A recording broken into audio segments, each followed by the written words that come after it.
پېښور کې د ارمان لوني د 40مې جلسې ته بېدرکه شوي کسانو د کورنو غړي هم راغلي وو. ځینې زنانه په جلسه کې داسې هم وي چې د خپلو خپلوانو د بېدرکه کېدو جړای کوله. موږ شاپخېلو نه راغلو. زما نوم کلثوم دی. زما د خاوند دا 5م کال دی. د واده په 3مه میاشت مې غیب شوی دی. دا ماشومه ما ته پاتې شوې ده. زما د خاوند څوک هېڅ دغه نه کوي.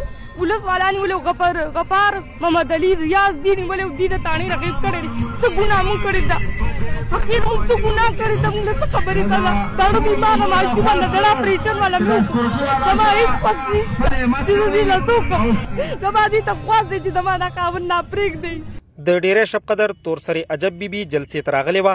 د نوموړې مېړه د 7 کالو راهیسې روږد دی.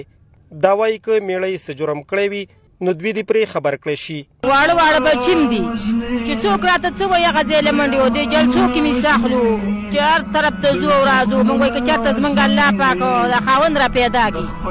نه ملاقات شته نه خبرې شته دی. بس دا حکومت دی نو هر قسم لوبه کوي چې څه قسم لوبه به دوی کولی شي. هېڅ سورانې هم د چا څه نه و. نه دښمني شته دی نه وران ګرځېدلی دی. په پته نه پوهېږو نو الله ته علم دی. د خیبر پښتونخوا ضلع مومن بلال وایي د 8 کالو راهیسې پلار بېدرکه شوی دی خو په جرم او څرنګوالي خبر نه دي. جی زما والد صاحب ورک شوی دی په 2011 کې 3 مئی 2011. نه ښه پته لګي نه راته بده پته لګي. پته نه چې چا ورک کړی دی خو پېښور نه دا پته شوی دی 2011 کې. هېڅ پته راته نه لګي. معلومات راته نشته. زموږ د ایپایار څوک شته دی نه مشر شته نه کشر. بس صرف زه یم.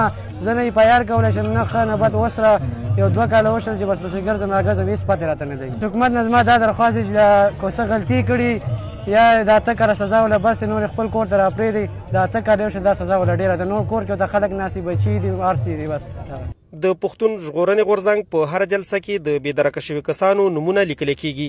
د یاد غورځنګ په وینا تر اوسه ورسره نږدې د 4,000 بېدرکه شوي کسانو نومونه درج کړي شوي دي. عبدالرزاق، وایس اف امریکا، ډیوه نیوز، پېښور.